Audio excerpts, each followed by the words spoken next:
Yo, what's good, y'all? UW back here at the tail end, almost the end of 2019. This is one of the last videos you will get from me from the year. Can't say how many more, but we getting there. This video I've almost done like 4 or 5 different times over the last few months. Okay, I almost have done it a number of different ways. But I was like, you know what? Let me hold off. There were other videos to do. There were other things to do. There was other things on my mind. And then this December hit, and boy, oh boy, oh man, 2019's been a lot with teaching when it comes to certain regards, a lot of reinforcement in other regards. Okay, some things are still trying to figure out, but that's the journey of life. And man, professional sports. If you can't learn from professional sports, then you're not willing to learn from anything. You can say, but how does that relate to my life? How does that relate to, listen, principles, from hard work, dedication, duty, honor, responsibilities that you have, many more things, focus, and many things you can learn from professional sports, you know. I know I learned sports in general and athletics and taking those principles into my regular life. But the thing about it is, whether I'm playing sports or not, is you take the lessons that you learn. And many former athletes will attest to that. It's done them better. The same thing is for many former veterans in the military, the martial arts, which you always hear me hype up. You take these lessons and principles that you got ingrained in you, and hopefully it makes you a better person. And in this video, as you see the title, why talent isn't enough. You see, I'll be using 4 examples you see in the professional sports realm and talk about them, but they will be highlighting a bigger point. Um, when you're at a lower level, okay, again, this will come from the sports, but it's true of all of life. When you're at a lower level, talent reigns supreme. I don't care how much you work hard on some Hugo Nagy status. Yes, y'all, I know a lot of my fandom is also into anime and manga. On some Hugo Nagy status. What he said is true. At the lowest levels, talent is everything. Don't believe me? Play high school sports. Play youth sports. Play middle school.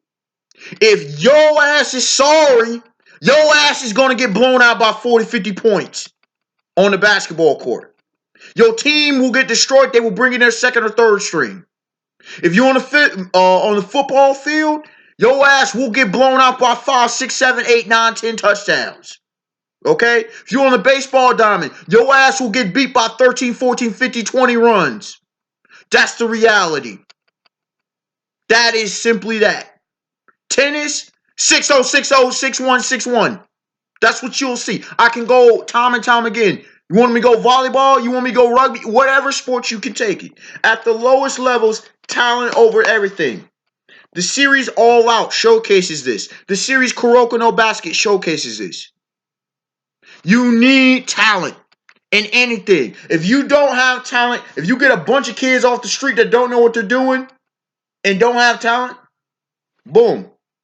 Now, you can say, well, what about the great systems? Great systems, great, right? You have to have talent to be able to execute the systems. That's the reality. Am I saying don't go out there and don't compete? No, that's not what I'm saying. Have fun. But I'm going to tell you, if you're actually about winning, which is the goal of sports, yes, it's the other stuff as well. But let's be honest. You see W's and L's. That's what history books are made of, is W's and L's. To get them rings, to get them championships, if you don't have the prerequisite talent, you're not going to succeed. Now, talent alone ain't going to get you the W. You need hard work. You need a system. You need these things. But if you don't have talent, all of that doesn't matter. Now, when you get to the collegiate level, talent is still supreme. But almost everybody there is talented. And I say almost everybody because you do get a little politics going on in there, and some people get in positions where they shouldn't, or other people don't get positions that they should. So that's a little unfair. But now hard working systems start to matter. Okay? For example, years ago, heart, determination, the intangibles people talk about, leadership, all this begins to really matter. It matters some at high school depending on what high level competition, but still, talent over everything. Played it, know the truth. Duke versus who was it? I had picked West Virginia years ago. Years ago, was in the Elite Eight, and this will always forever pick me because West Virginia should have beat them. They were the better team. But Duke they outcoached them and they took the heart and soul. West Virginia did not come out to play, and Duke did. So the better team lost. Kentucky in the day of DeMarcus Cousins was highly talented, but they took that L. Okay? You'll see a trend here. When you go to the higher levels, now coaching, leadership. Again, I mentioned heart. What you got on the inside, your execution. You can't afford to make mistakes. I'll go to a great example of why this stuff matters. Years ago, Alabama loses to LSU in a 9-6 ball game. They both end up in the national championship, as they should. They were the two best teams in the nation by far. Everybody who remembers that season knows it. What happens? Bama blows them out in a 21-0 shutout, proving that Bama was the best in the nation. Bama had the talent, but Nick Saban is the GOAT coach. He's the greatest coach in college football history. Some may make arguments for a few others like Bear Bryant, but for many of us, it is Nick Saban. And it's not recency bias, it's just to see what he's done at both LSU and in Alabama and bringing a culture of excellence. And so you see that happen time and time again. You see lesser teams begin to win. Now let's get to the professional ranks, which I know that's what y'all really care about, right? You have to have prerequisite talent. If you don't have the talent, you're booty. But how many teams in the NBA got talent? Every team pretty much has talent. How many teams in the NFL has talent? Pretty much every team has talent. I still hold that the worst in the NFL is going to be college teams. You're going to have maybe one legendary team that can pull it off. The most legendary teams you can think of in college football might beat bad NFL teams. Other than that, everybody's legit. Everybody who makes the league is legit. Everybody who makes the NBA, now they might not be great. That you might find some dudes in the hood that are better, but everybody makes it or there for a reason. For the few exceptions, Ryan Hollins. But anyways, pretty much everybody's there for a reason. You don't just make it to these top levels. You don't just make it to the top levels of tennis, to the top levels of golf, to the top levels of anything. You got to be for real out here in these streets, out here in the court, on the field, especially in something like the MLB, where they have single A, double A, triple A ball before you get to the majors, right? And so, and then of course some leagues are even better than others. So, football, and not to disclude y'all, look at some European teams over certain teams, maybe in Mexico. Not saying that teams in Mexico are trash and Mexico are trash, but just saying, like, there are levels to this.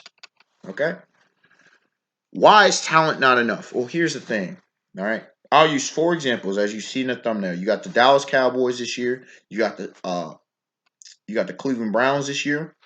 You got you got good old Kyrie Irving, who's now on the Brooklyn Nets.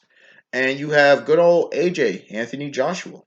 So we're not going to talk about all bad, but we're going to talk about this on a very real subject. The Dallas Cowboys. When they signed Jason Witten going back into the offseason, to me, they were Super Bowl contenders. Now, I didn't know who would come out. I didn't know who would show up in this season. There was a lot of surprising teams to me. But then at the end of the day, it's not so surprising when you see how things pan out. That's the beautiful thing about the NFL season. The thing about it is, man, I knew that the Cowboys were in trouble when they had that whole Zeke debacle. Ezekiel Elliott and not signing him. You could say, well, wait a second. What changed? Mentality and psyche. Also, second knock. I've been saying, like many, Jason Garrett should have been gone 6 seasons ago. 6 years ago, I've been saying, get rid of this man. The Dallas Cowboys in this time should have 1, if not 2 Super Bowls. They've had talent. There's a special skill set that it takes to manage talent, that it takes to get the best out of your talented players. So the Dallas Cowboys, and of course they got Jerry Jones. I mean, it's been said to ad nauseum, but it's true. The Dallas Cowboys are a prime example when you got all the talent in the world, but not living up to your full capability because you don't have the right leadership, because you don't have the right execution. And then what happens? Talented players, talented people in general know that they're good. See, when you have something of a Butler years ago under oh my goodness, the coach Brad Stevens coaches the Boston Celtics. Okay, when Butler got to the national championship, which I actually picked Butler to beat Duke that year, they lost barely. I believe by 2 points. I believe it was a last second shot. Gordon Hayward was on that team, led that Butler team. They were the overachievers. They had a chip on the shoulder. They were hungry. I know you hear that as a cliche in sports, hunger. But you gotta have it, man. The desire. It's the heart of a champion. It's the eye of the tiger. It's what the great fighters all have. Is that hunger. You know, some people say the dog in you, whatever. But it's more than that. It's just this burning desire to be great. And I don't care what anybody does. I'm going to be great for me. And then carry that for my team. And compound that all in there. And then if you get a collective, boom, you have a championship caliber team. Okay? Dallas Cowboys got all the talent in the world. But they are missing these core intangibles. So that's one reason why talent isn't enough at a professional level. You can see it in trade jobs, carpentry, plumbing, you name it, right? They're not enough. Someone can have all the greatest skill sets in the world, but if he ain't able to apply that or isn't able to listen to the leadership, the advice, the mentorship, if you're in a business setting, then that person's not going to be very successful in that endeavor. They may get mildly successful, they may be mediocre, but they're a failure considering what, the threshold to their capacity was. They don't reach their capacity. Right? Second example, the Cleveland Browns. Oh my gosh. Culture. I know you hear that term a lot when using sports, but it's so true. Culture. Right? Well, how do you establish culture? Culture in and of itself is an entire discussion. I may eventually write a book about that. But when it's coming about culture in this situation, the environment, the foundation, again, starts with leadership. But I often go to the organizations. But Cleveland made the right steps. They got all the pieces. They looking hot. Culture. They don't build a winning mentality, winning culture. The Patriots got a winning culture. Look at Mike Tomlin when things went awry. Mike Tomlin had a winning culture. The Saints have a winning culture. The Packers have a winning culture. And it's not a shock that these teams are potentially all playoff bound. The Ravens have built a winning culture. The 49ers have built a winning culture. The Seahawks have had a winning culture.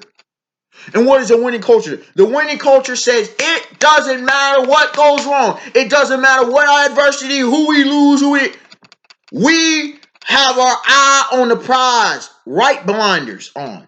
Now, I often talk about not being narrow-minded, not being tunnel vision. But when it comes to being successful, you have blinders on. Back in the past, they used to have horses where that's where the term comes from, blinders, where all the outside distraction you can't see. It's like if you ever put a helmet on, football helmet specifically, where you can't really see outside, you got to focus on what's ahead. That's what you got to be. When it comes to success, you got to be tunnel vision. You got to be, this is the objectives that we have. How are we going to complete that? Game planning, things of that nature. What did they do? They had a rookie first-year head coach. Why? Stupid. You have a relative rookie quarterback, even though it's his second year, who's hot shot. Why?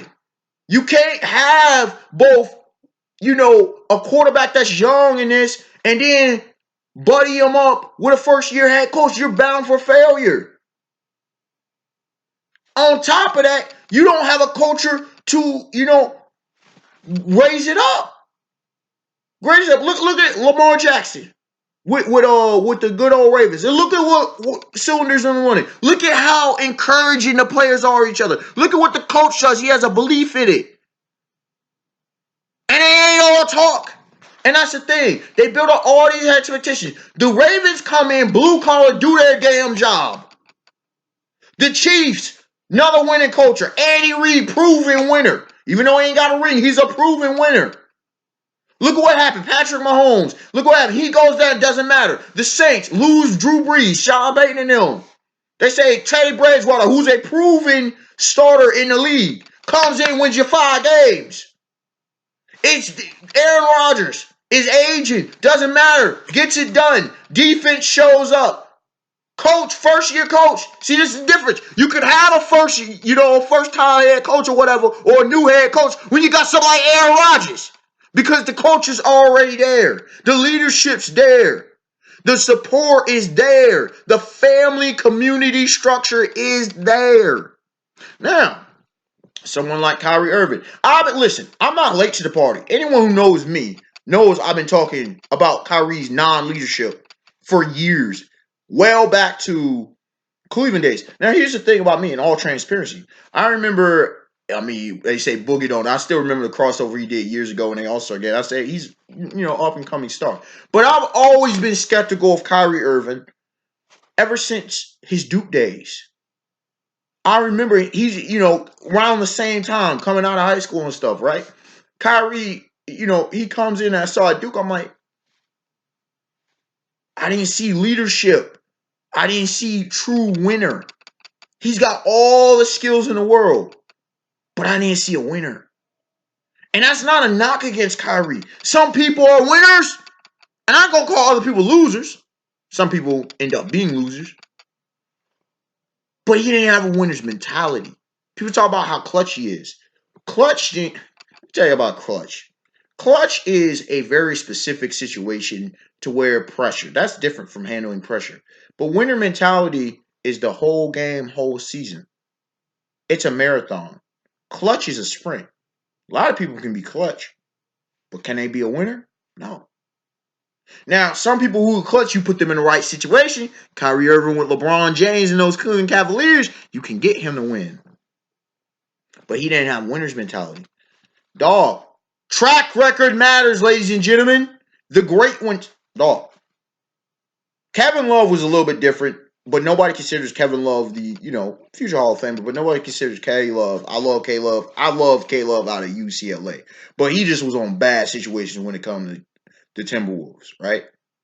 Cleveland kept getting number 1 picks and stuff, right? With the Cavs, with Kyrie. They weren't going anywhere. They kept losing. LeBron comes and saves Kyrie's legacy and career. Gets 1 ring. Keeps going to the finals. And wait, ladies and gentlemen. I could have sworn, what happens after Kyrie left? You have, second graders, some say greatest player of all time. In that discussion, Goatman, King Lathanos, Goatman James, LeBron James, he doggone takes that sorry squad or, older Asian squad, whatever you want to consider it, not squad that shouldn't have been there, to the finals.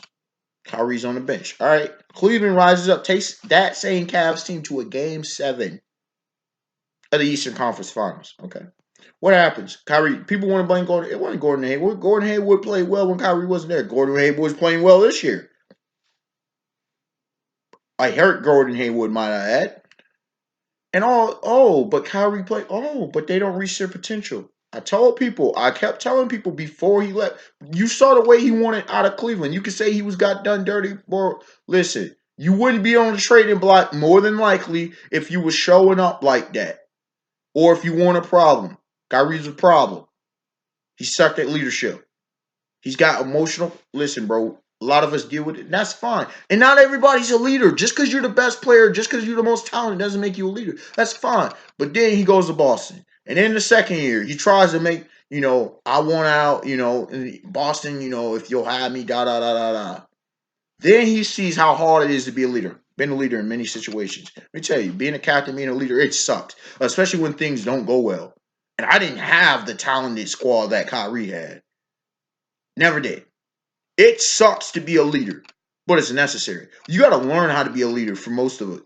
Even natural born leaders, you can still pick up greater leadership skills, especially when you're dealing with different temperaments and stuff. But no, Kyrie made it about Kyrie. I'm not saying Kyrie's a bad guy. See, people get this twist. They think, oh my gosh, when you critique somebody on leadership, that makes that a bad guy. No, I don't think Kyrie's a bad guy. I disagree with some of this stuff, but that doesn't mean he's a bad dude. The thing is, he tried to insert himself. Well, I got championship. They're listening like, bro, we got to the Eastern Conference Finals without you. Like, then the excuse, oh, my grandpa died and stuff. I'm not diminishing the death of a loved one. That's not what I'm saying. But don't try to inject yourself. If you're not mentally there, take a back seat and know your role. If you want to be a leader, you got to know your damn role.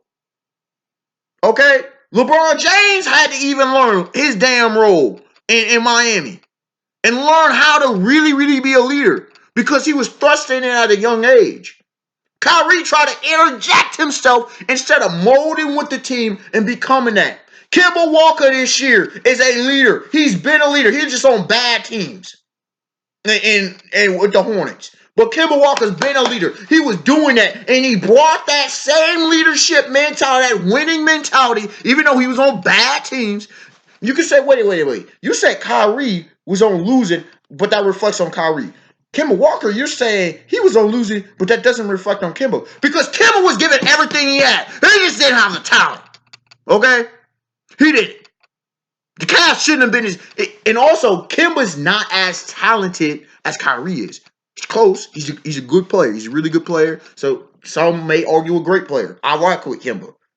But he ain't got the talent that Kyrie does. So when you have more talent, again, your threshold and capacity is expected to be greater. No one is expecting Kemba Walker to, nobody puts Kemba Walker in superstar status. Maybe all-star, maybe a perennial all-star. But nobody's talking like Kemba Walker. Like, is he even a top 20 player? Barely anybody ever mentions that. But they sure no put Tyree in them top cylinders. Some even would consider that times a top 10 player, maybe. If you're in that discussion, you got to be that dude. There's a different level of expectation that comes along with it, especially if you act and play like it. But when your play doesn't lead to successful results, I've had my share of criticism on a Russell Westbrook. But guess what? Same thing is you can have your share of criticism on James Harden. Guess what? At least they were leading teams to the playoffs. At least they were leading teams to W's for the most part. At least they were contributing to winning. That's what I care about. When you're not a detriment to your team and your team isn't winning in spite of you. Lastly, Anthony Joshua, AJ. We learned some things in boxing with this whole AJ saga, right? I still hold what I hold that I still hold that the Bronze Bomber Deontay Wilder, real fighter, best in the division. The GFC himself, Tyson Fury, second best. And while you may not have him top, Andy Ruiz Jr. is a fighter. He just came out ill prepared. That's a great example of what happens when you don't come prepared to a fight. But he came prepared the first time, and he showed the heart of a warrior the first time, and Anthony Joshua quit. Many have said it. He quit. Teddy Atlas and others have said he quit. It's just reality. He quit. Deontay Wilder said it. He quit. And I trust certain individuals when they say things like this because you don't use that word very, very often. Now, I had Ruiz winning, but I expected Ruiz to come in and fight. And Ruiz, he wasn't mentally there. No excuses, but just telling like it is. He wasn't mentally there before coming into the fight. And I could easily talk about fighter psychology, but regardless, Anthony Joshua came in, and Anthony Joshua did what he had to do to win. I have no problems with that. But Anthony Joshua, do I consider him a real fight? No. Anthony Joshua has all the talent, all the looks, everything would seem to be a great one. But Anthony, and you can say, well, wait a second. Look at his record. Look at this. Listen, bro. No. He beat an old Vladimir Klitschko. Nobody want to talk about that. Vladimir Klitschko could still fight, but he was old. Anthony Joshua, I'm sorry, he does not have a chin, fam. Some say he doesn't have a chin, bro. He gets knocked down too much. Too much. All right? He fights for the money. There's nothing wrong with that. But you're not an all-time great to me. He he did what he had to do. Like, I'm not knocking him, but he did what he had to do to win the fight against Andy Ruiz. He fought safe. You can't fight that against a Tyson Fury who doesn't even have the power. But if Tyson Fury gets you and will outclass you like Floyd outclasses you. Not saying that Tyson Fury's on the level of Floyd, but Tyson Fury's a very skillful boxer. Anybody who knows the game knows that. You look at Deontay Wilder. Deontay Wilder just gonna get you on out of there regardless. But Deontay Wilder will definitely get you out of there if you try to fight safe. It was like Iron Mike Tyson in his prime. Like a Lennox Lewis in his prime. Like a George Foreman, big George Foreman in his prime. AJ has all the talent in the world. But for AJ, mind. Now, you've heard me talk about mentality and mindset. But for AJ, mindset. Mindset. Mindset. Mindset. I'm not knocking him.